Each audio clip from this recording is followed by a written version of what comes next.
여러분이 마치 영화에서처럼 사막에서 조난을 당했다 라고 한번 생각을 해보시기 바랍니다. 사막에서 길을 잃었어요. 먹을 것도 없고 마실 물도 다 떨어졌어요. 그럼 죽는 거죠. 그런데 여러분이 오아시스를 발견했다. 신기루도 아니고 진짜 오아시스를 발견했다. 그럼 여러분 어떻게 하겠습니까?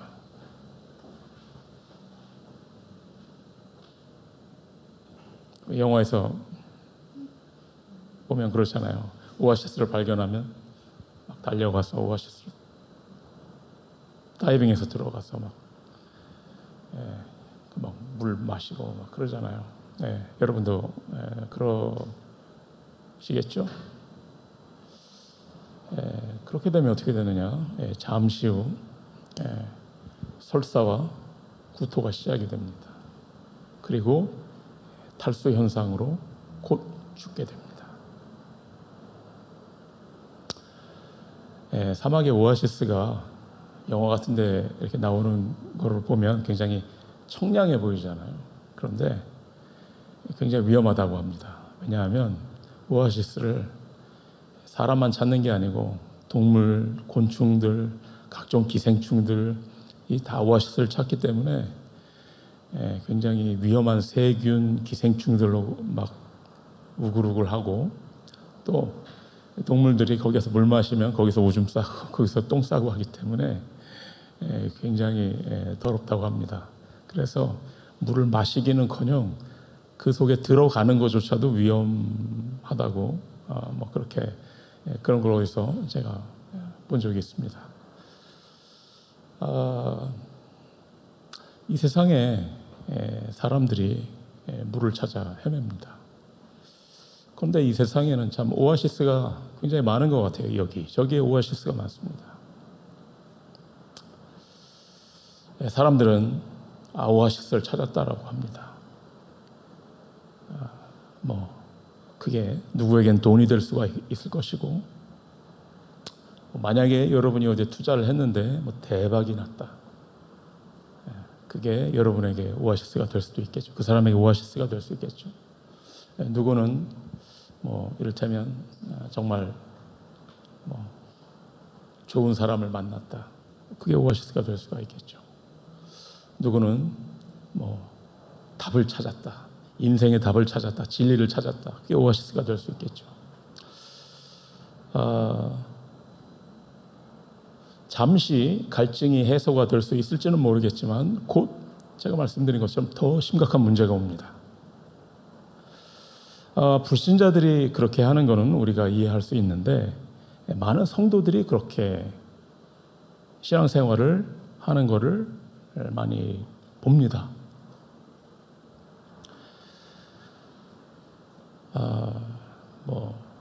어떤 교회, 또 어떤 메시지, 어떤 방법, 이렇게 했더니 역사가 일어났다더라. 이렇게 했더니 치유가 됐다더라. 이렇게 했더니 뭐가 어떻게 됐다더라.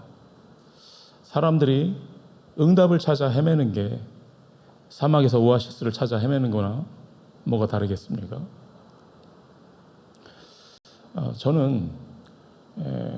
저도 참고하기 위해서 많은 메시지를 들어봅니다. 그런데 어떤 메시지는 굉장히 저에게 은혜가 될 때가 있어요.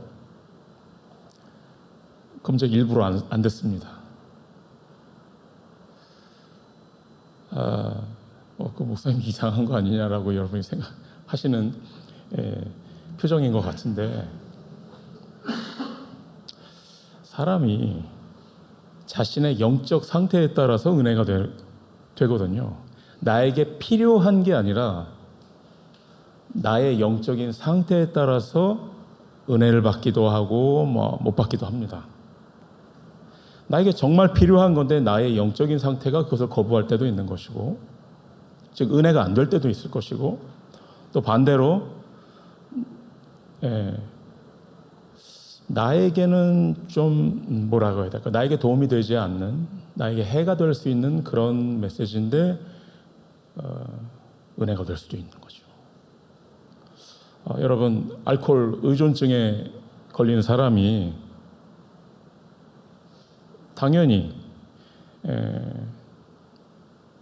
여러분은 술을 마시면 어떻게 됩니까? 여러분은 술을 마시면 막 손이 떨리고 막 그렇게 되지 않습니까? 그런데 알코올 의존증에 걸린 사람은 술을 안 마시면 손이 떨리죠. 술을 마시면 멀쩡해집니다. 그게 응답일까?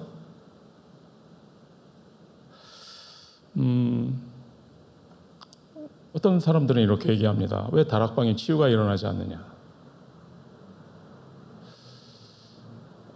저의 질문이기도 했습니다. 왜 치유가 일어나지 않습니까? 왜냐하면 듣고 싶은 것만 듣기 때문에 그렇습니다. 나에게 치유가 되는 것을 받아들이지 않아요. 정말 기가 막히게 치유와 내가 치유되지 않는 쪽으로 은혜를 받습니다. 그걸 따라갑니다. 메시지가 잘못이 아니고 우리가 그걸 영어에서 체리 피킹이라고 하죠. 체리만 쏙쏙 이렇게 맛있는 체리만 골라서 여러분은 저는 유 목사님의 메시지가 항상 은혜가 되는 건 아닙니다. 때로는 동의가 안 될 때도 있습니다. 그런데 마치 제가 좀 살을 빼보려고요. 계속 실패지만 살을 빼보려고 처음에 먹을 때 탄수화물을 먹으면 안 된다고 하더라고요. 그래가지고 처음에 그 있잖아요. 요거트, 설탕 안 들어있는 맛없는 요거트를 꾸역꾸역 먹습니다. 일단 몸에는 좋은 것 같아요. 마치 그런 것처럼 맛은 없을지 모르겠지만 내 입맛에 맞지는 않지만 내가 땡기지는 않지만 우리가 배가 고프면 뭐가 땡깁니까? 설탕 없는 그릭 요거트가 땡기고 뭐 그러진 않잖아요. 뭐 그럴 수 있겠습니다만 나에게 땡기지 않지만 내 몸을 위해서 꾸역꾸역 먹습니다. 마치 그런 것처럼 저는 은혜가 된다 안 된다는 메시지의 기준이 아니라고 저는 생각합니다. 여러분도 지금 그 기준을 확실하게 잡으시기 바랍니다. 나의 영적인 상태를 먼저 의심을 해봐야 됩니다. 또 나의 평생 내 발목을 붙잡고 있는 사탄이라는 존재가 우리를 어떻게 한다고 했습니까? 우리를 혼미하게 한다고 했습니다. 이게 진짜 나를 살리는 생명의 물인지 아니면 진짜 세균으로 득식을거리는 더러운 물인지 그걸 우리에게 혼미하게 만든다고 했습니다. 이게 나에게 답이 되는 건지 아니면은 헷갈리게 만드는 건지 그것을 혼미하게 만든다고 했습니다.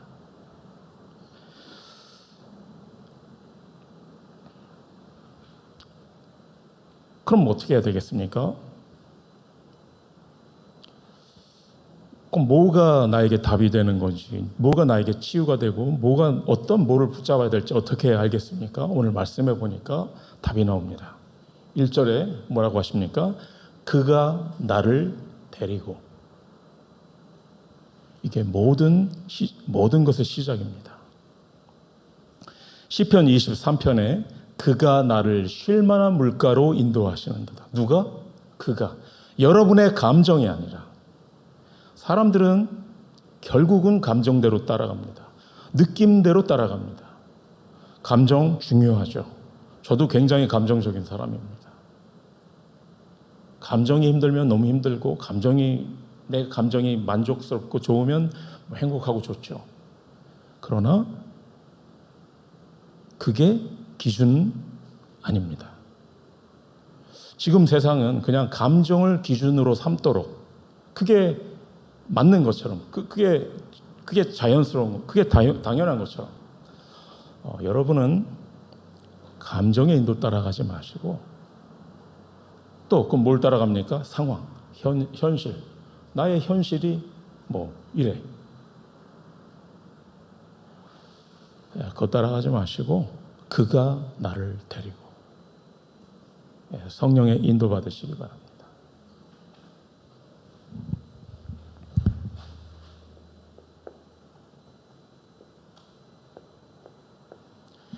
인도 따라가시기 바랍니다.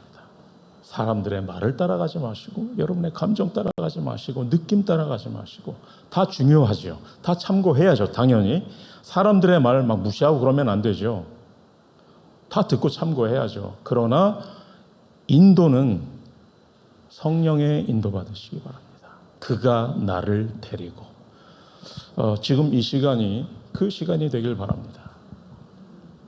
여러분이 지금까지 평생을 잘못된 인도 받았다? 그거 중요하지 않습니다. 이스라엘이 딱 지금 그런 상황이거든요. 지금까지 이스라엘이 잘못 인도 받아가지고 완전히 나라 망하고 엄청난 비극이 일어났습니다. 지금 하나님이 이 환상을 에스겔 선지자에게 보여주시는데, 이때가 언제냐? 바벨론의 포로로 끌려와 있는 상태입니다. 지금 어떻게 될지, 뭐 돌아갈 수나 있을지, 뭐 어떻게 돌아가겠습니까? 포로로 끌려왔으면 거기서 죽어야지. 그런데 하나님은 그 상황에서 말씀을 통해서 인도하고 계시는 겁니다. 지난주에 우리가 마른 뼈로 가득한 골짜기에 대한 말씀을 나눴죠. 저와 여러분의 현재 상황이 마치 마른 뼈와 같을지도 모르고 쫄딱 망한 이스라엘과 같은 상황일지도 모릅니다. 여러분이 평생 그렇게 살았다 할지라도 하나님은 지금 그가 나를 데리고, 여기서부터 시작하면 되는 겁니다. 지금까지는 다 서론입니다.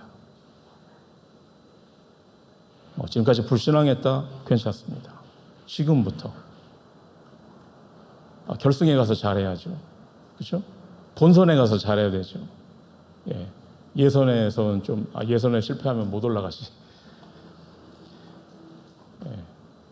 본선에 가서 잘하면 되는 겁니다. 지금까지는 다 예선입니다. 예선 때 잘해야 되는 거지. 그러니까 뭐라고 해야 될까? 연습 게임. 그냥 몸 푸는 거였습니다. 예전에 농구 시합 할 때 보면 상대편이 막 몸 푸는 걸 보면 저건 무슨 프로 선수들이 왔지 싶어요. 근데 막상 게임에 보면 되게 못하는 사람들이 있어요. 연습할 때는 막 날아다니는데 정작 게임이 시작되면 못하는 사람들이 있어요. 여러분, 본선에서 잘해야죠. 본 게임에서 잘해야죠. 본 게임은 언제 시작하느냐? 그가 나를 데리고, 이때 시작을 하는 겁니다. 하나님이 여러분을 마른 뼈와 같은, 즉 여러분의 상태를 직시하는 것으로 시작을 해야죠. 아니야, 내가 뭘 잘못했어. 그거는 우리 부모님, 우리 부모 탓이지, 내 환경 탓이지. 아닙니다. 마른 뼈와 같은 여러분의 상황을 직시하는 거에서 시작을 해야죠. 여러분의 상황 어떻습니까? 절대 절망? 최고의 시작입니다. 절대 절망. 깨끗하게 제로 베이스에서 다시 시작하는 겁니다. 어떻게? 그가 나를 데리고. 하나님의 임재로부터 시작을 하는 겁니다. 우리는 언젠가 하나님 앞에 서게 되겠죠? 죽어서 서지 마시고 지금 서시기 바랍니다. 예배는 어떤 시간이냐? 하나님께서 여러분에게 임재하는 시간입니다. 말씀으로 여러분을 하나님이 데리고 어디로 가실지 말씀에 집중하시기 바랍니다. 그랬더니 뭐를 보여주십니까? 성전에서 물이 흘러나오는 겁니다. 물은 생명입니다. 여러분이 지금 우리는 물이 풍족한 한국은 굉장히 축복받은 나라죠. 한국은 뭐 지하 자원이 없다라고 하는데 그 지하 자원과 바꿀 수 없는 굉장히 중요한 자원인데 그게 바로 물입니다. 물의 수질이 마음 놓고 마실 수 있는 물이 나오는 나라가 몇 군데 안 됩니다. 한국, 일본, 중국도 아닙니다. 아시죠? 한국, 일본, 호주도 물이 좋다고 하더라고요. 캐나다 그 정도입니다. 미국의 어떤 이 정도? 유럽도 물이 안 좋아요. 그러니까 우리는 사실 물의 이 소중함을 잘 모르는 민족입니다.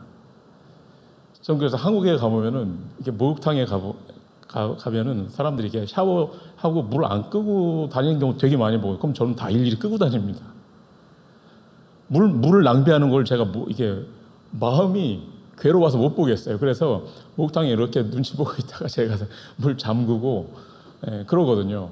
이 한국 사람들은 물의 소중함을 몰라요. 너무 풍족하기 때문에. 근데 이거는 이스라엘입니다. 물이 너무나 귀중하고 물이 없으면 죽는 거죠. 근데 그 물이 어디에서 나오느냐? 물이 성전에서 흘러나온다고 했습니다.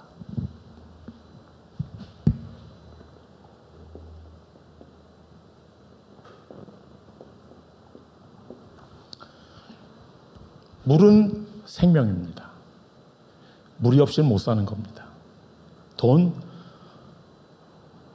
나중 얘기죠. 그 물이 어디에서 나온다? 성전에서.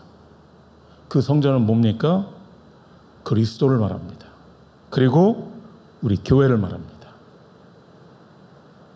물이 어디에서 나온다?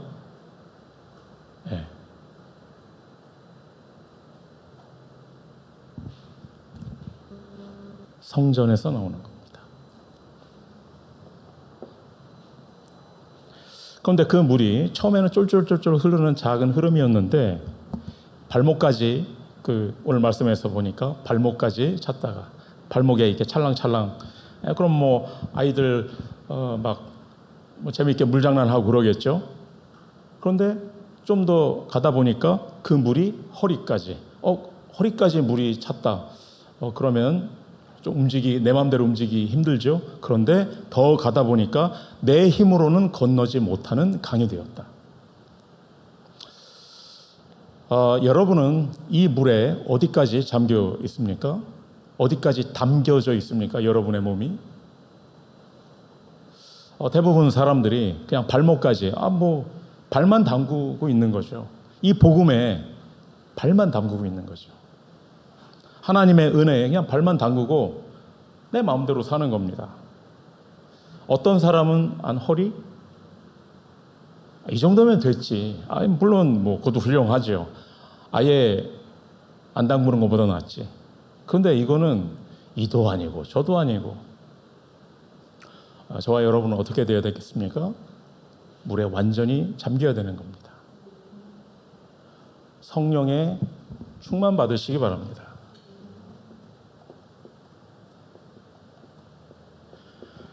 성령을 참고하는 게 아니고 성령 참고하지 마시고 성령 충만 받으시기 바랍니다. 우리의 신앙생활은 내 생각대로, 내 의지대로, 내 능력대로 하는 거 아닙니다. 완전히 이 성령의 충만 속에 잠겨서 그 흐름대로 따라가는 겁니다.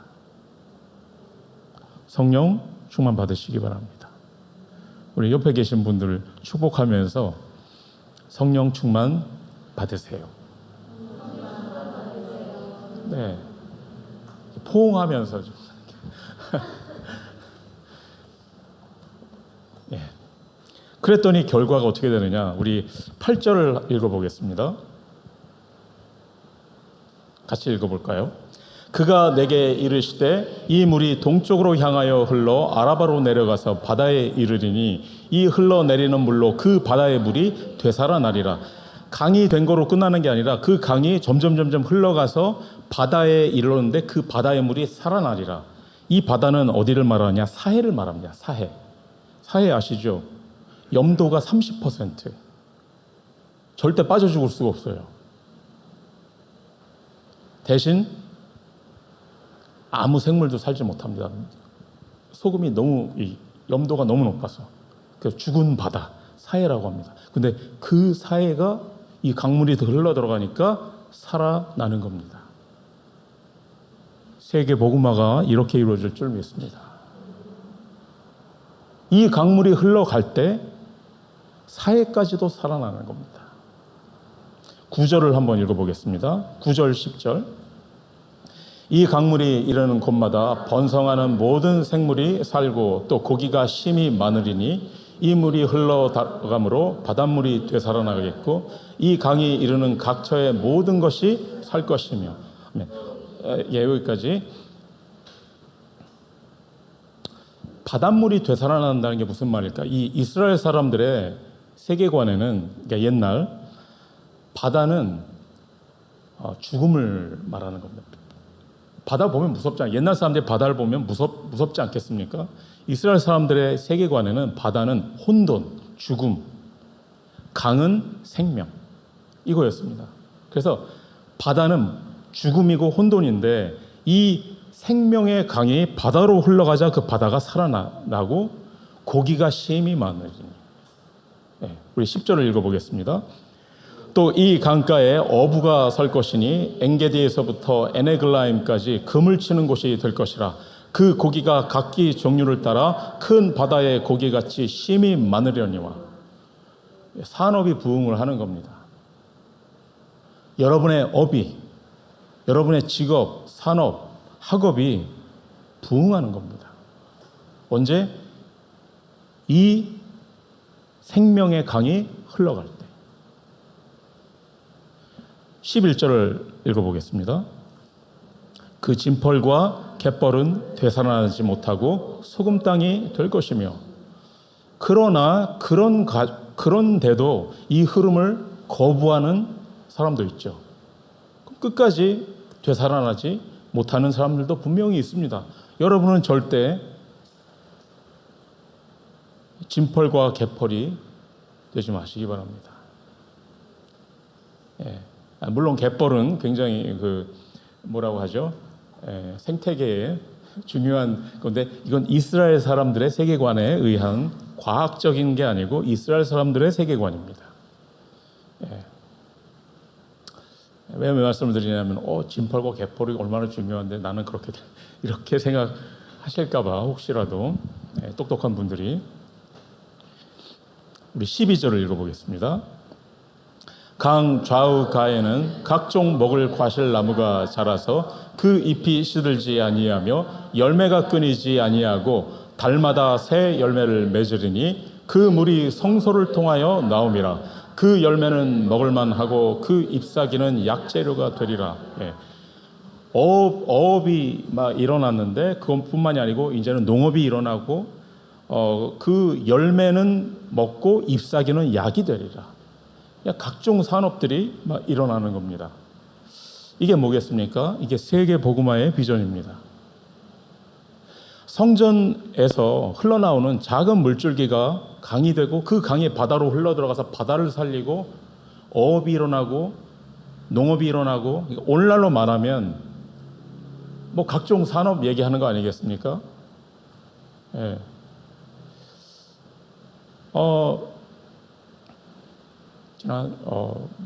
어디에 들어보니까 삼성전자가 반도체로 막 대박이 났다고 하잖아요. 40년 동안 반도체를 했는데, 지난 40년 동안 반도체를 만들어서 팔아서 번 이익이 300조 원이래요. 그런데 작년 한 해인가? 어디까지지? 한 해 동안 번 돈이 400조. 지난 40년 동안 번 돈보다 작년 한 해 번 돈이 더 많다는 거예요. 그게 세상만의 일이겠습니까? 그게 불신자들만의 일이겠습니까? 저는 이 복음이 흘러가면 여러분은 하는 일 다 잘 되고 대박 날 겁니다, 이 얘기를 하는 게 아닙니다. 그러나 우리가 그냥 어렵게 살고 그냥 뭐 참으면서, 그건 하나님의 뜻이 아닙니다. 응답 받을 부분들은 반드시 응답 받아야죠. 여러분의 산업, 여러분의 학업, 여러분의 직업이 이 응답을 받게 되길 바랍니다. 이 언약은 나중에 어떻게 성취가 됐느냐? 이제 나중에 이스라엘로 돌아가서 성전을 다시 만들었죠. 스룹바벨 성전이라고 합니다. 스룹바벨 성전을 통해서 이 역사가 일어났느냐? 아닙니다. 그 후에 헤롯 왕이 엄청나게 또 성전을 다시 지었죠. 그 헤롯 성전을 통해서 이루어졌느냐? 아닙니다. 어떻게 이루어졌죠? 그리스도를 통해 이루어졌습니다. 그리스도가, 예수님이 요한복음 7장 37절에 누구든지 목마르거든 내게로 와서 마셔라. 그리스도를 통해서 이루어진 겁니다. 이게 전 세계적인 뭐가 아니라 그냥 예수님 하나잖아. 아니죠. 그리스도와 우리 성도. 오늘날의 성전이 어디입니까? 바로 저와 여러분이죠. 우리를 통해 이게 실현이 되는 겁니다. 우리 교회를 통해 이것이 실현될 줄 믿습니다. 결론입니다. 여러분이 사명 3가지를 붙잡으시기 바랍니다.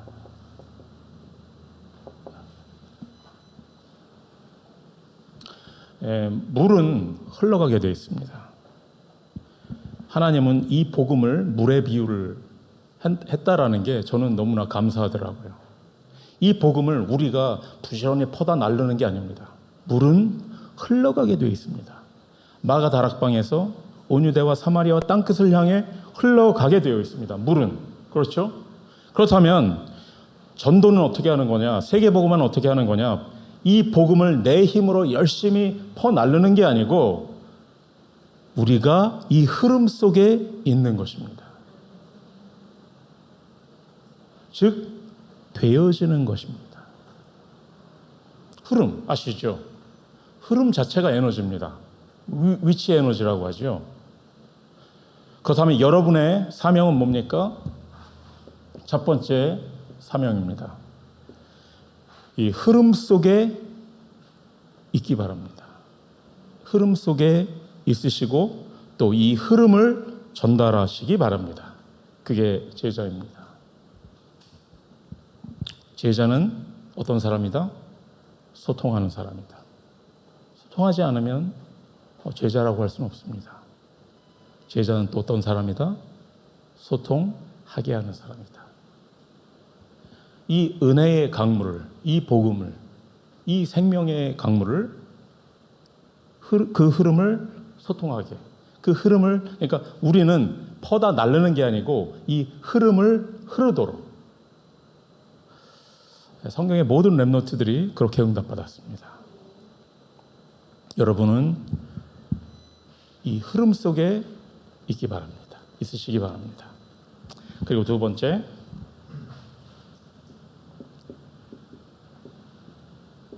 교회. 성전에서 생명의 물이 흘러나옵니다. 처음에는 쫄쫄쫄쫄 작은 물줄기였는데 그게 점점 깊어지고 점점 넓어져서 나중에 큰 강이 돼서 그 강이 흘러가는 곳마다 생명이 살아나고 물고기들이 살아나고 식물들이 살아나고 경제가 살아나고 모든 것이 살아납니다. 세계 복음화의 비전. 자, 이 세계 복음화가 어디에서 시작된다? 어디에서 시작되는 겁니까? 교회에서 시작이 되는 겁니다. 교회에서. 세계 복음화는 현장이 아니라 저 어디 먼 곳에 가는 것으로 시작하는 게 아니라 교회에서 시작을 하는 겁니다. 세계 복음화가 마가 다락방에서 시작되었죠. 현장을 누리려고 하는데 교회를 잘 못 누리는 성도들이 참 많습니다. 여러분은 이 세계 복음화가 어디에서 시작된다? 교회에서 시작이 되는 겁니다. 좀 근래에 우리가 잘 없었는데 요즘 한국에서 또 이렇게 호주로 인도를 받게 된 우리 청년 랩런트들이 있죠. 여러분은 호주라는 현장에서 승리해야 되는 거 아니겠습니까? 이 호주라는 현장에서 성공해야 되지 않겠습니까? 그러려면 교회에서 승리하시기 바랍니다. 교회를 누리시기 바랍니다. 현장을 누리려고 하고 교회를 못 누려. 그렇게 될 수가 없습니다. 우리 교회를 그래서 우리가 3가지 뜰을 세우려고 하는 겁니다.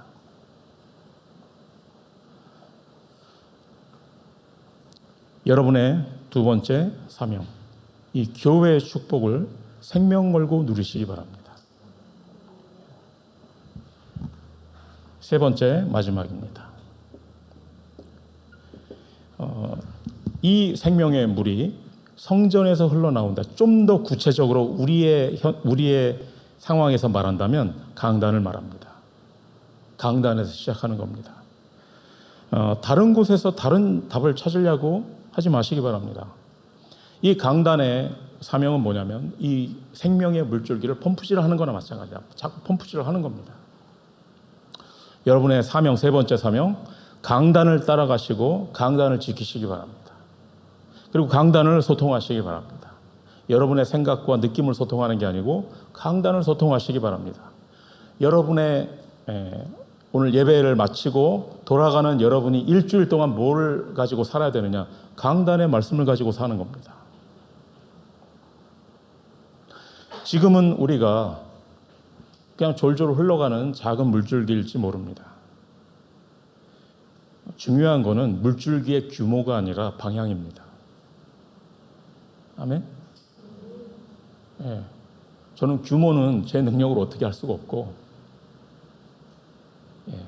방향을 지키는데 저는 올인하기로 했습니다.